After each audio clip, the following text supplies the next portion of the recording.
নমস্কাৰ, আপোনালোক সকলোকে আদৰণি জনাইছোঁ আপোনালোকৰ প্ৰিয় চেনেল পূৰ্বোত্তৰলৈ। আজি 23 জুন 2026 বৰ্ষৰ এক ঐতিহাসিক মঙলবাৰ। আপুনি জানেনে আজিৰ দিনটোই সমগ্ৰ বিশ্বৰ ক্ৰীড়াপ্ৰেমী আৰু ছাত্ৰ ছাত্ৰীৰ বাবে কিয় আটাইতকৈ গুৰুত্বপূৰ্ণ দিন, আৰু আজি আমাৰ উত্তৰ পূৰ্বাঞ্চলকে ধৰি দেশ বিদেশত কি ঘটনা ঘটিবলৈ গৈ আছে, এই সকলোবোৰ খবৰলৈ মই আহিছোঁ আপোনালোকৰ সৈতে। আহক খবৰৰ গভীৰতালৈ যোৱাৰ পূৰ্বে চকু ফুৰাওঁ আজিৰ দিনটোৰ বিশেষত্ব কি। আজি হ'ল আন্তঃৰাষ্ট্ৰীয় অলিম্পিক দিৱস। 1894 চনৰ আজিৰ দিনটোতেই আন্তঃৰাষ্ট্ৰীয় অলিম্পিক কমিটি গঠন কৰা হৈছিল, আৰু সেইবাবেই সমগ্ৰ বিশ্বজুৰি ক্ৰীড়া আৰু একতাৰ বাৰ্তা বিলোৱাৰ উদ্দেশ্যে এই দিনটো পালন কৰা হয়। কেৱল সেয়াই নহয়, আজি সমগ্ৰ বিশ্বতে ৰাষ্ট্ৰসংঘৰ জনসেৱা দিৱসো পালন কৰা হয়, যিয়ে সমাজলৈ নিস্বাৰ্থ সেৱা আগবঢ়োৱা ব্যক্তিসকলক সন্মান জনায়। আৰু ভাৰতীয় ইতিহাসৰ কথা ক'বলৈ গ'লে 1757 চনৰ আজিৰ দিনটোতেই ঐতিহাসিক পলাশীৰ যুদ্ধ সংঘটিত হৈছিল, যিয়ে আমাৰ দেশৰ ইতিহাস সলনি কৰি দিছিল। ইতিহাস আৰু বিশেষত্বৰ পিছত এইবাৰ সময় হৈছে বৰ্তমানৰ। আমাৰ পাহাৰীয়া ৰাজ্যসমূহৰ শেহতীয়া খবৰৰ পৰা আৰম্ভ কৰি দিল্লীৰ ৰাজনীতি আৰু বিশ্ব দৰবাৰৰ আটাইতকৈ ডাঙৰ ব্ৰেকিং নিউজ লৈ সাজু হৈছোঁ আমি।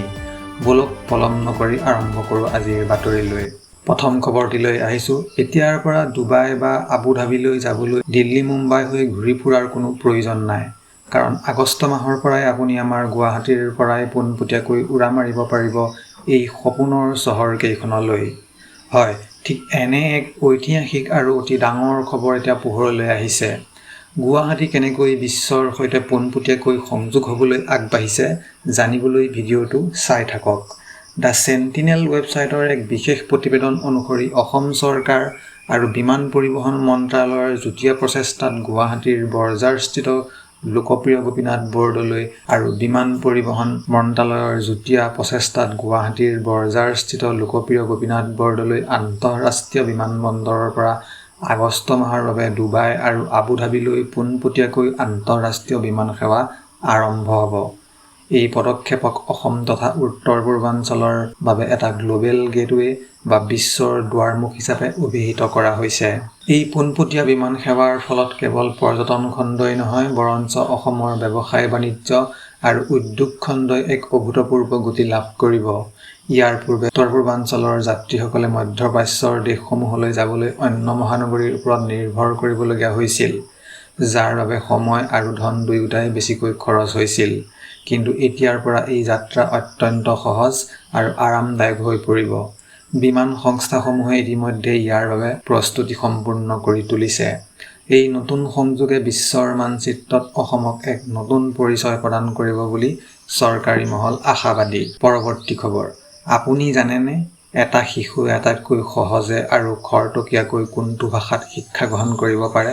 হিন্দী বা ইংৰাজী নহয়, ই হ'ল নিজৰ মাতৃভাষা। হয়, ঠিক এই গুৰুত্বপূৰ্ণ বিষয়টোৰ ওপৰতে এইবাৰ বিশেষ জোৰ দিছে মণিপুৰৰ মুখ্যমন্ত্ৰী ইউনাম খেমচান্দ সিঙে। ইষ্ট মজু ৱেবছাইটৰ খবৰ অনুসৰি ইম্ফলত ৰাষ্ট্ৰীয় শিক্ষানীতি 2020ৰ ওপৰত অনুষ্ঠিত এখন কৰ্মশালাত অংশগ্ৰহণ কৰি মুখ্যমন্ত্ৰী খেমচান্দে শিক্ষা খণ্ডৰ সংস্কাৰক লৈ গুৰুত্বপূৰ্ণ মন্তব্য কৰে। নেলছন মেণ্ডেলাৰ বিখ্যাত উক্তি উদ্ধৃতি দি তেওঁ কয় যে শিক্ষাই হ'ল পৃথিৱীখন সলনি কৰিব পৰা আটাইতকৈ শক্তিশালী হাথিয়াৰ। 2047 চনৰ ভিতৰত বিকশিত ভাৰতৰ লক্ষ্যত উপনীত হ'বলৈ আমাৰ শিক্ষা ব্যৱস্থাক শক্তিশালী কৰাটো অপৰিহাৰ্য। মুখ্যমন্ত্ৰীগৰাকীয়ে স্পষ্টকৈ উল্লেখ কৰে যে পঞ্চম শ্ৰেণীলৈকে প্ৰাথমিক শিক্ষাত মাধ্যম হিচাপে মাতৃভাষা ব্যৱহাৰ কৰিলে ছাত্ৰ ছাত্ৰীসকলে যিকোনো কথা অতি গভীৰভাৱে আৰু কম সময়ৰ ভিতৰতে বুজি পাব। কেৱল চৰকাৰৰে নহয়, শিক্ষক, কৰ্মচাৰী আৰু সমাজৰ প্ৰতিজন ব্যক্তিৰ সহযোগতহে এই শিক্ষানীতি সফল কৰা সম্ভৱ বুলি তেওঁ কয়। ৰাজ্যখনৰ শেহতীয়া পৰিস্থিতিৰ বাবে শিক্ষাৰ্থীসকলৰ হোৱা ক্ষতিৰ কথা উল্লেখ কৰি তেওঁ জনায় যে এই বিদ্যায়তনিক ক্ষতি পূৰণ কৰিবলৈ স্কুলৰ গৰমৰ বন্ধ 3 সপ্তাহৰ পৰা কমাই 1 সপ্তাহ কৰা হৈছে। লগতে চৰকাৰী বিভাগসমূহত শনিবাৰকো কৰ্মদিন হিচাপে ঘোষণা কৰা হৈছে। মাতৃভাষাক অগ্ৰাধিকাৰ দি মণিপুৰে শিক্ষা খণ্ডত এক নতুন দিশৰ সূচনা কৰিবলৈ আগবাঢ়িছে। কেৱল কিতাপৰ জ্ঞানেই নহয়, ষষ্ঠ শ্ৰেণীৰ পৰা বৃত্তিমুখী শিক্ষাৰ প্ৰসাৰ ঘটাই ছাত্ৰ ছাত্ৰীক স্বাৱলম্বী কৰাৰ বাবেও এই পৰিকল্পনাত গুৰুত্ব দিয়া হৈছে। পৰৱৰ্তী খবৰ। কেৱল এখন গাঁও কিন্তু দায়িত্ব হৈছে সমগ্ৰ বনাঞ্চলৰ সৌন্দৰ্য ৰক্ষা কৰাৰ। আপুনি ভাবিব পাৰেনে মাত্ৰ ৭৫টা পৰিয়ালে মিলি এখন অৰণ্যৰ বিলুপ্তপ্ৰায় অৰ্কিডসমূহক ধ্বংস হোৱাৰ পৰা ৰক্ষা কৰিব পাৰে? হয়, প্ৰকৃতি সংৰক্ষণৰ এনে এক আচৰিত আৰু অনুপ্ৰেৰণাদায়ক খবৰ পোহৰলৈ আহিছে আমাৰ চুবুৰীয়া ৰাজ্য ছিকিমৰ পৰা। ইষ্টমোজৰ এক বিশেষ প্ৰতিবেদন অনুসৰি ছিকিমৰ এই বিশেষ গাঁওখনৰ বাসিন্দাসকলে এক ব্যতিক্ৰমী পদক্ষেপ গ্ৰহণ কৰিছে। গাঁওখনৰ প্ৰতিটো পৰিয়ালে এতিয়া নিজকে বন্য অৰ্কিডৰ অভিভাৱক বা ৰক্ষক হিচাপে গঢ়ি তুলিছে। পূৰ্বতে চোৰাং চিকাৰী আৰু জলবায়ু পৰিৱৰ্তনৰ বাবে এই বহুমূলীয়া দেশীয় অৰ্কিডসমূহ লাহে লাহে হেৰাই যাবলৈ ধৰিছিল। কিন্তু এই ৭৫টা পৰিয়ালে একগোট হৈ অৰ্কিড চোৰাং চিকাৰ ৰোধ কৰাৰ লগতে নিজৰ ঘৰৰ আশে-পাশে আৰু স্থানীয় বনাঞ্চলত এইসমূহৰ প্ৰতিপালন আৰম্ভ কৰে। স্থানীয় লোকসকলৰ মতে অৰ্কিড কেৱল ফুল নহয়, ই তেওঁলোকৰ পৰিস্থিতি তন্ত্ৰ আৰু পৰ্যটনৰ এক অপৰিহাৰ্য অংগ। চৰকাৰী সাহায্যৰ বাবে বাট নোচোৱাকৈ গাঁৱৰ ডেকা-গাভৰুৰ পৰা বৃদ্ধলৈকে সকলোৱে মিলি এক বিশেষ গোট গঠন কৰিছে। তেওঁলোকে বৰ্তমান বিলুপ্তপ্ৰায় প্ৰজাতিসমূহক চিনাক্ত কৰি সেইবোৰক পুনৰ জীয়াই তুলিবলৈ বৈজ্ঞানিক আৰু পৰম্পৰাগত পদ্ধতি ব্যৱহাৰ কৰিছে। আজিকালি যি সময়ত গোলকীয় উষ্ণতা আৰু প্ৰকৃতি ধ্বংসক লৈ চিন্তা বাঢ়িছে, তেনে সময়ত ছিকিমৰ এই ৭৫টা পৰিয়ালে সমগ্ৰ বিশ্বৰ বাবে এক ডাঙৰ উদাহৰণ দাঙি ধৰিছে। পৰিৱেশ ৰক্ষা কেৱল সৰু সৰু প্ৰচেষ্টাৰেই যে সম্ভৱ, সেয়া এই গাঁওখনে প্ৰমাণ কৰিলে। পৰৱৰ্তী খবৰলৈ আহিছোঁ। বুকু ফালি কৰা জটিল অস্ত্ৰোপচাৰ বা অপেন হাৰ্ট চাৰ্জাৰী নোহোৱাকৈ এতিয়া সলনি কৰিব পৰা যাব হাৰ্টৰ ভাল্ভ। শুনি আচৰিত লাগিছে নহয়নে? কিন্তু চিকিৎসা বিজ্ঞানৰ এই অসম্ভৱ যেন লগা চমৎকাৰী ঘটনাটো এতিয়া বাস্তৱ হৈ পৰিছে আমাৰ চুবুৰীয়া ৰাজ্য মিজোৰামত। পূৰ্বোত্তৰৰ চিকিৎসা খণ্ডৰ বাবে এয়া এক ডাঙৰ ঐতিহাসিক মাইলৰ খুঁটি। ইষ্টমোজো ৱেবছাইটৰ বিশেষ খবৰ অনুসৰি মিজোৰামৰ স্বাস্থ্য খণ্ডত প্ৰথমবাৰৰ বাবে সফলতাৰে সম্পন্ন কৰা হৈছে এক নন-চাৰ্জিকেল হাৰ্ট ভাল্ভ ৰিপ্লেচমেণ্ট বা অস্ত্ৰোপচাৰবিহীন হৃদযন্ত্ৰৰ ভাল্ভ প্ৰতিস্থাপন। ইষ্টমোজো ৱেবছাইটৰ বিশেষ খবৰ অনুসৰি মিজোৰামৰ স্বাস্থ্য খণ্ডত প্ৰথমবাৰৰ বাবে সফলতাৰে সম্পন্ন কৰা হৈছে এক নন-চাৰ্জিকেল হাৰ্ট ভাল্ভ ৰিপ্লেচমেণ্ট বা অস্ত্ৰোপচাৰবিহীন হৃদযন্ত্ৰৰ ভাল্ভ প্ৰতিস্থাপন। ৰাজ্যখনৰ কোনো অভিজ্ঞ চিকিৎসকৰ দলে উন্নত চিকিৎসা প্ৰযুক্তি ব্যৱহাৰ কৰি এজন জটিল ৰোগীৰ দেহত এই সফলতা অৰ্জন কৰে। এই আধুনিক পদ্ধতিক চিকিৎসা বিজ্ঞানৰ ভাষাত টাভি বা TAVR বুলি জনা যায়। ইয়াৰ আটাইতকৈ ডাঙৰ সুবিধাটো হ'ল ইয়াত ৰোগীৰ বুকু কাটিবলগীয়া নহয়, বৰঞ্চ ভৰিৰ এটা সৰু শিৰাৰ মাধ্যমেৰে কেথেটাৰ সুমুৱাই হৃদযন্ত্ৰৰ বেয়া হৈ যোৱা ভাল্ভটো সলনি কৰা হয়। ইয়াৰ ফলত ৰোগীৰ কষ্ট বহু পৰিমাণে কমে আৰু অতি কম দিনৰ ভিতৰতে ৰোগী সুস্থ হৈ ঘৰলৈ উভতিব পাৰে। মিজোৰামতে এতিয়া এনে উন্নত আৰু ব্যয়বহুল চিকিৎসা সুলভ হৈ পৰাত স্থানীয় ৰাইজৰ বাবে এয়া এক ডাঙৰ সকাহ হিচাপে বিবেচিত হৈছে। পূৰ্বতে এনে জটিল চিকিৎসাৰ বাবে উত্তৰ-পূৰ্বাঞ্চলৰ লোকে দিল্লী, মুম্বাই বা চেন্নাইৰ দৰে মহানগৰীলৈ ঢাপলি মেলিবলগীয়া হৈছিল। কিন্তু মিজোৰামৰ এই অভূতপূৰ্ব সফলতাই প্ৰমাণ কৰিলে যে আমাৰ অঞ্চলটো এতিয়া স্বাস্থ্যসেৱাৰ দিশত স্বাৱলম্বী হ'বলৈ আগবাঢ়িছে। পৰৱৰ্তী খবৰ। জৰা ফুকা কৰিবলৈ মাতি নিয়া হৈছিল ঘৰলৈ, কিন্তু তাৰ পিছত যি ঘটিল সি সমগ্ৰ অঞ্চলটোতে তীব্ৰ চাঞ্চল্যৰ সৃষ্টি কৰিছে। বিশ্বাসৰ নামত চলি থকা খেলিমেলি নে ইয়াৰ আঁৰত আছিল কোনো পুৰণি শত্ৰুতা? হোজাই জিলাৰ ডবকাত সংঘটিত হৈছে এক অতি ভয়াৱহ আৰু বৰ্বৰ ঘটনা, য'ত এজন মোল্লাক মাতি নি চলিল প্ৰাণঘাতী আক্ৰমণ। অসমীয়া প্ৰতিদিনৰ বিশেষ খবৰ অনুসৰি ডবকাৰ এজন জৰা ফুকা কৰা মোল্লা বুলি জানিব পৰা গৈছে। এটা পৰিয়ালে তেওঁক নিজ ঘৰলৈ ধৰ্মীয় বা আধ্যাত্মিক কাম-কাজৰ বাবে মাতি আনিছিল, কিন্তু তেওঁ ঘৰত প্ৰৱেশ কৰাৰ কিছু সময়ৰ পিছতেই পৰিস্থিতি সম্পূৰ্ণ সলনি হৈ পৰে। অভিযোগ অনুসৰি পূৰ্ব পৰিকল্পিতভাৱে লোকজনক আবদ্ধ কৰি কেইবাজনো দুষ্কৃতিকাৰীয়ে দলবদ্ধভাৱে আক্ৰমণ কৰে। লাঠি, চোকা অস্ত্ৰৰে তেওঁক নিৰ্মমভাৱে মাৰধৰ কৰা হয় আৰু এক প্ৰকাৰ হত্যাৰ চেষ্টা চলোৱা হয়। মানুহজনৰ চিঞৰ-বাখৰ শুনি স্থানীয় ৰাইজ ওলাই অহাতহে তেওঁৰ প্ৰাণ ৰক্ষা পৰে। বৰ্তমান গুৰুতৰভাৱে আঘাতপ্ৰাপ্ত মোল্লাজনক সংকটজনক অৱস্থাত চিকিৎসালয়ত ভৰ্তি কৰোৱা হৈছে। এই ঘটনাক লৈ অঞ্চলটোত আৰক্ষীৰ তৎপৰতা বৃদ্ধি পাইছে আৰু অভিযুক্তৰ সন্ধানত অভিযান আৰম্ভ কৰা হৈছে। ঘটনাটো কেৱল এক আক্ৰমণেই নে ইয়াৰ আঁৰত আন কোনো ডাঙৰ ৰহস্য লুকাই আছে? তাক লৈ এতিয়া ডবকা আৰক্ষীয়ে তদন্ত ক্ষীপ্ৰ কৰি তুলিছে। ঘটনাৰ সবিশেষ তথ্যৰ বাবে চকু ৰাখক আমাৰ চেনেলত। পৰৱৰ্তী খবৰ, চৰকাৰী কৰ্মচাৰীসকলৰ বাবে এতিয়ালৈকে অহা আটাইতকৈ ডাঙৰ আৰু ভাল খবৰ। আপোনাৰ মাহিলী দৰমহা এতিয়া পোনপটীয়াকৈ দুগুণলৈ বৃদ্ধি হ'ব পাৰে নেকি? হয়, ঠিক তেনে এক ডাঙৰ সম্ভাৱনাই এতিয়া চৰকাৰী মহলত তীব্ৰ চৰ্চা লাভ কৰিছে। যদি আপুনি বা আপোনাৰ পৰিয়ালৰ কোনোবা চৰকাৰী চাকৰিয়াল, তেন্তে এই খবৰটো আপোনাৰ বাবে অত্যন্ত জৰুৰী। অসমীয়া প্ৰতিদিনৰ ৱেবছাইটত প্ৰকাশিত শেহতীয়া প্ৰতিবেদন অনুসৰি চৰকাৰী কৰ্মচাৰীসকলৰ দৰমহা আৰু ভাত্তা বৃদ্ধিৰ সন্দৰ্ভত চৰকাৰে এক বিশেষ পৰিকল্পনা যুগুত কৰিছে। নতুন দৰমহা আয়োগৰ গঠন আৰু DA বৃদ্ধিক লৈ চলি থকা দীৰ্ঘদিনীয়া দাবীৰ মাজতে এই খবৰে কৰ্মচাৰীসকলৰ মুখলৈ হাঁহি কঢ়িয়াই আনিছে। সূত্ৰৰ খবৰ অনুসৰি কৰ্মচাৰীসকলৰ মূল দৰমহা আৰু অন্যান্য সুবিধাসমূহ পৰীক্ষণ কৰাৰ প্ৰক্ৰিয়া আৰম্ভ হৈছে। এই নতুন ব্যৱস্থা কাৰ্যকাৰী হ'লে কেৱল কৰ্মৰত কৰ্মচাৰীসকলেই নহয়, বৰঞ্চ পেঞ্চনাৰসকলৰো সমানেই লাভৱান হ'ব। বিশেষকৈ চতুৰ্থ আৰু তৃতীয় শ্ৰেণীৰ কৰ্মচাৰীসকলৰ আৰ্থিক সুৰক্ষাৰ ওপৰত চৰকাৰে অধিক জোৰ দিছে। বজাৰৰ মূল্য বৃদ্ধিৰ সৈতে সংগতি ৰাখি কৰ্মচাৰীসকলৰ হাতলৈ অধিক ধন অহাটো নিশ্চিত কৰিবলৈ এই ডাঙৰ পদক্ষেপ লোৱাৰ সম্ভাৱনা প্ৰকট হৈ পৰিছে। চৰকাৰৰ এই ঐতিহাসিক সিদ্ধান্তই কেতিয়াৰ পৰা পূৰ্ণ ৰূপ পাব তাক লৈ এতিয়া সকলোৰে উৎসুকতা বাঢ়িছে। এই সন্দৰ্ভত আনুষ্ঠানিক ঘোষণা হোৱাৰ লগে লগে সবিশেষ তথ্য আপোনালৈ লৈ আহিম।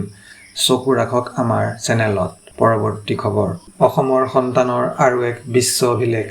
নিজৰ অসাধাৰণ প্ৰতিভাৰে এইবাৰ দেশৰ বুকুত চমক সৃষ্টি কৰিলে কোকৰাঝাৰৰ চান্দাই। আপুনি জানেনে কোকৰাঝাৰৰ এই বিশেষ প্ৰতিভাশালী সন্তানে কেনেকৈ নিজৰ নাম সোণালী আখৰেৰে লিখাই থৈ গ'ল ইণ্ডিয়া বুক অফ ৰেকৰ্ডছত? সমগ্ৰ অসমবাসীক গৌৰৱান্বিত কৰা এই খবৰটো এতিয়া সামাজিক মাধ্যমত ব্যাপকভাৱে চৰ্চিত হৈ পৰিছে। অসমীয়া প্ৰতিদিনৰ ৱেবছাইটত প্ৰকাশিত এক বিশেষ প্ৰতিবেদন অনুসৰি কোকৰাঝাৰ জিলাৰ চান্দাই লাভ কৰিছে এক বিৰল স্বীকৃতি। তেওঁৰ এই অনন্য প্ৰতিভা আৰু কঠোৰ পৰিশ্ৰমৰ ফলস্বৰূপে তেওঁৰ নাম ইণ্ডিয়া বুক অফ ৰেকৰ্ডছত অন্তৰ্ভুক্ত কৰা হৈছে। চান্দাৰ এই সফলতাই কেৱল কোকৰাঝাৰ জিলাখনকেই নহয়, বৰঞ্চ সমগ্ৰ অসম তথা উত্তৰ পূৰ্বাঞ্চললৈ গৌৰৱ কঢ়িয়াই আনিছে। জানিব পৰা মতে চান্দাই দীৰ্ঘদিন ধৰি নিজৰ ক্ষেত্ৰখনত একাগ্ৰতাৰে কাম কৰি আহিছিল আৰু অতি কম সময়ৰ ভিতৰতে এই অনন্য অভিলেখ গঢ়িবলৈ সক্ষম হয়। তেওঁৰ এই সফলতাত এতিয়া সমগ্ৰ অঞ্চলটোতে উৎসৱমুখৰ পৰিৱেশৰ সৃষ্টি হৈছে। বিভিন্ন দল সংগঠনৰ লগতে গুণমুগ্ধসকলে চান্দাৰ ঘৰত উপস্থিত হৈ তেওঁক উষ্ম আদৰণি আৰু অভিনন্দন জ্ঞাপন কৰিছে। সকলোৱে একেমুখে স্বীকাৰ কৰিছে যে সুযোগ আৰু সঠিক প্লেটফৰ্ম পালে অসমৰ গ্ৰাম্য অঞ্চলৰ যুৱ প্ৰতিভাইও যে দেশ বিদেশত জিলিকিব পাৰে, চান্দাই তাক আকৌ এবাৰ প্ৰমাণ কৰি দেখুৱালে। চান্দাৰ এই যাত্ৰাই অসমৰ আন প্ৰতিভাশালী যুৱক যুৱতীসকলকো ভৱিষ্যতে আগবাঢ়ি যাবলৈ নিশ্চয়কৈ অনুপ্ৰাণিত কৰিব। আমাৰ চেনেলৰ তৰফৰ পৰাও চান্দালৈ থাকিল অশেষ শুভকামনা। পৰৱৰ্তী খবৰ, অৱশেষত অন্ত পৰিল দীৰ্ঘদিনীয়া অপেক্ষাৰ। পাছিঘাটৰ স্থানীয় ৰাইজ আৰু ক্ষুদ্ৰ ব্যৱসায়ীসকলৰ বাবে আহি পৰিল এটা অতি আনন্দৰ খবৰ। এতিয়াৰ পৰা ৰ'দ বৰষুণৰ চিন্তা নকৰাকৈ সুন্দৰ পৰিৱেশত কৰিব পৰা যাব বজাৰ। আপুনি জানেনে পাছিঘাটত নতুনকৈ মুকলি হোৱা এই আধুনিক বজাৰ গৃহই কেনেকৈ সলনি কৰিব সমগ্ৰ অঞ্চলটোৰ অৰ্থনীতি? জানিবলৈ ভিডিঅ'টো শেষৰলৈকে চাই থাকক। অৰুণাচল টাইমছৰ এক বিশেষ প্ৰতিবেদন অনুসৰি অৰুণাচল প্ৰদেশৰ ঐতিহাসিক চহৰ পাছিঘাটত এটা নৱনিৰ্মিত বজাৰ গৃহ আনুষ্ঠানিকভাৱে উদ্বোধন কৰা হৈছে। স্থানীয় জনপ্ৰতিনিধি আৰু প্ৰশাসনৰ কেইবাজনো জ্যেষ্ঠ বিষয়াৰ উপস্থিতিত এক গাম্ভীৰ্যপূৰ্ণ পৰিৱেশত এই বজাৰ গৃহটো ৰাইজৰ বাবে উৎসৰ্গা কৰা হয়। দীৰ্ঘদিন ধৰি স্থানীয় শাক-পাচলি আৰু অন্যান্য সামগ্ৰী বিক্ৰেতাসকলে এটা স্থায়ী আৰু সুৰক্ষিত বজাৰ গৃহৰ অভাৱ অনুভৱ কৰি আছিল, যিটো সমস্যাৰ এতিয়া স্থায়ী সমাধান হ'ল। এই নতুন বজাৰ গৃহটোত ব্যৱসায়ীসকলৰ বাবে পৰ্যাপ্ত স্থানৰ লগতে পানী, বিজুলী আৰু অনাময় ব্যৱস্থাৰ সুন্দৰ সুবিধা কৰা হৈছে। উদ্বোধনী ভাষণত বক্তাসকলে উল্লেখ কৰে যে এই পদক্ষেপে কেৱল স্থানীয় ব্যৱসায়িক উন্নত কৰাই নহয়, বৰঞ্চ পাছিঘাট চহৰখনক অধিক পৰিষ্কাৰ আৰু পৰিকল্পিত কৰি তোলাত সহায় কৰিব। লগতে স্থানীয় আত্মসহায়ক গোট আৰু কৃষকসকলক তেওঁলোকৰ উৎপাদিত সামগ্ৰী সঠিকভাৱে বিক্ৰী কৰাৰ এক সুন্দৰ প্লেটফৰ্ম প্ৰদান কৰিব। চৰকাৰৰ এই উন্নয়নমূলক পদক্ষেপে পাছিঘাটৰ অৰ্থনীতিক এক নতুন গতি দিব বুলি আশাবাদী স্থানীয় ৰাইজ। পৰৱৰ্তী খবৰ, কেৱল সৌন্দৰ্যই নহয়, তীক্ষ্ণ বুদ্ধিমত্তা আৰু আত্মবিশ্বাসেৰে এইবাৰ দেশৰ বুকুত জিলিকি উঠিল উত্তৰ পূৰ্বাঞ্চলৰ আন এগৰাকী কন্যা। আপুনি জানেনে কোনে আজুৰি আনিলে 2026 বৰ্ষৰ মিছ ইউনিভাৰ্ছ মণিপুৰৰ অভিলেখ সৃষ্টিকাৰী খিতাপ? হয়, মণিপুৰৰ থাদৈ ইয়ুম নামে নিজৰ অনবদ্য প্ৰদৰ্শনেৰে জয় কৰিলে এই সন্মানীয় মুকুট। কেনেকৈ থাদৈ এই সফলতাই সমগ্ৰ পূৰ্বোত্তৰলৈ গৌৰৱ কঢ়িয়াই আনিলে জানিবলৈ ভিডিঅ'টো শেষৰলৈকে চাই থাকক। দ্য চেণ্টিনেল ৱেবছাইটৰ শেহতীয়া প্ৰতিবেদন অনুসৰি ৰাজ্যখনত অনুষ্ঠিত এক জাকজমকীয়া আৰু গাম্ভীৰ্যপূৰ্ণ অনুষ্ঠানত থাদৈ ইয়ুম নামক মিছ ইউনিভাৰ্ছ মণিপুৰ 2026ৰ বিজয়ী হিচাপে ঘোষণা কৰা হয়। কেইবাটাও কঠিন আৰু প্ৰত্যাহ্বানমূলক ৰাউণ্ড অতিক্ৰম কৰি তেওঁ বিচাৰকসকলৰ লগতে দৰ্শকৰো মন জয় কৰিবলৈ সক্ষম হয়। এই ঐতিহাসিক জয়ৰ লগে লগে থাদৈয়ে এতিয়া আগন্তুক ৰাষ্ট্ৰীয় পৰ্যায়ৰ মিছ ইউনিভাৰ্ছ ইণ্ডিয়া প্ৰতিযোগিতাত মণিপুৰক প্ৰতিনিধিত্ব কৰাৰ এক সোণালী সুযোগ লাভ কৰিছে। প্ৰতিযোগিতাখনৰ শেষৰ প্ৰশ্নোত্তৰ ৰাউণ্ডত থাদৈয়ে দিয়া বলিষ্ঠ আৰু ইতিবাচক উত্তৰে সকলোকে মন্ত্ৰমুগ্ধ কৰে। তেওঁৰ এই সফলতাত এতিয়া মণিপুৰৰ লগতে সমগ্ৰ উত্তৰ পূৰ্বাঞ্চলতে আনন্দৰ বন্যা বৈছে। সামাজিক মাধ্যমত হাজাৰ হাজাৰ অনুৰাগী আৰু বিশিষ্ট ব্যক্তিয়ে তেওঁলৈ অভিনন্দন বাৰ্তা প্ৰেৰণ কৰিছে। সকলোৱে আশা প্ৰকাশ কৰিছে যে থাদৈয়ে ৰাষ্ট্ৰীয় তথা আন্তঃৰাষ্ট্ৰীয় পৰ্যায়তো সুখ্যাতিৰে জিলিকি উঠি অঞ্চলটোলৈ অধিক গৌৰৱ কঢ়িয়াই আনিব। কঠোৰ পৰিশ্ৰম আৰু সপোনে যে যিকোনো লক্ষ্যত উপনীত কৰাব পাৰে, থাদৈ ইয়ুম নামে তাকেই আকৌ এবাৰ প্ৰমাণ কৰিলে। পৰৱৰ্তী খবৰ। উচ্চ শিক্ষাৰ সপোন বুকুত বান্ধি ঘৰৰ পৰা ওলাই আহিছিল, কিন্তু ঘৰলৈ ঘূৰি গ'ল কেৱল মৃতদেহ হৈ। গুৱাহাটী মহানগৰীৰ বুকুত এতিয়া আকৌ এক ভয়াৱহ আৰু ৰহস্যজনক ঘটনাই সমগ্ৰ ৰাজ্য জোকাৰি গৈছে। বোকাখাতৰ এজন উদীয়মান কিশোৰৰ মৃতদেহ গুৱাহাটীৰ পৰা উদ্ধাৰ হোৱাৰ পিছতে এতিয়া তীব্ৰ চাঞ্চল্যৰ সৃষ্টি হৈছে। আচলতে কি ঘটিছিল সেই অভিশপ্ত নিশাটোত? জানিবলৈ ভিডিঅ'টো শেষৰলৈকে চাওক। দ্য চেণ্টিনেল ৱেবছাইটৰ শেহতীয়া প্ৰতিবেদন অনুসৰি গুৱাহাটীৰ এটা ভাড়াঘৰ বা আৱাসিক এলেকাৰ পৰা বোকাখাতৰ বাসিন্দা তথা এজন 18 বছৰ অনূৰ্ধ্ব কিশোৰৰ মৃতদেহ উদ্ধাৰ কৰা হৈছে। ঘটনাৰ খবৰ পোৱাৰ লগে লগে স্থানীয় আৰক্ষীৰ দল ঘটনাস্থলীত উপস্থিত হয় আৰু মৃতদেহটো উদ্ধাৰ কৰি মৰণোত্তৰ পৰীক্ষাৰ বাবে প্ৰেৰণ কৰে। কিশোৰজনৰ এনে অস্বাভাৱিক মৃত্যুৰ পিছতে তেওঁৰ পৰিয়ালৰ মাজত হাহাকাৰ পৰিৱেশৰ সৃষ্টি হৈছে। পৰিয়ালৰ লোকে এয়া এক পৰিকল্পিত হত্যাকাণ্ড বুলি সন্দেহ প্ৰকাশ কৰিছে। তেওঁলোকৰ মতে কিশোৰজনৰ কোনো শত্ৰু নাছিল আৰু তেওঁ এনে চৰম পদক্ষেপ ল'ব নোৱাৰে। আনহাতে আৰক্ষীয়ে ঘটনাটোৰ সন্দৰ্ভত এক গোচৰ ৰুজু কৰি ইতিমধ্যে তদন্ত প্ৰক্ৰিয়া ক্ষীপ্ৰ কৰি তুলিছে। কিশোৰজনৰ মোবাইল ফোনৰ কল ডিটেইলছ আৰু আশে-পাশে থকা CCTV ফুটেজ পৰীক্ষা কৰা হৈছে। প্ৰাৰম্ভিক পৰ্যায়ত এয়া এক ৰহস্যজনক ঘটনা বুলি বিবেচিত হৈছে আৰু মৰণোত্তৰ পৰীক্ষাৰ পূৰ্ণাংগ ৰিপৰ্ট অহাৰ পিছতহে মৃত্যুৰ প্ৰকৃত কাৰণ স্পষ্ট হ'ব। মহানগৰীত বাৰে বাৰে যুৱ প্ৰজন্মৰ সুৰক্ষাক লৈ যি প্ৰশ্ন উত্থাপন হৈছে, এই ঘটনাই তাকে আকৌ এবাৰ প্ৰমাণ কৰিলে। কিশোৰজনৰ মৃত্যুৰ আঁৰৰ প্ৰকৃত ৰহস্য কেতিয়া ফাদিল হ'ব তাৰ ওপৰত এতিয়া সকলোৰে চকু। বন্ধুসকল, এয়াই আছিল আজিৰ খবৰসমূহ কেনে লাগিলে আমাক জনাবলৈ নাপাহৰিব। ভাল লাগিলে লাইক এটা কৰি দিয়ক আৰু যদি এতিয়াও চেনেলটো ছাবস্ক্ৰাইব কৰা নাই, ছাবস্ক্ৰাইব কৰি দিয়ক। ধন্যবাদ।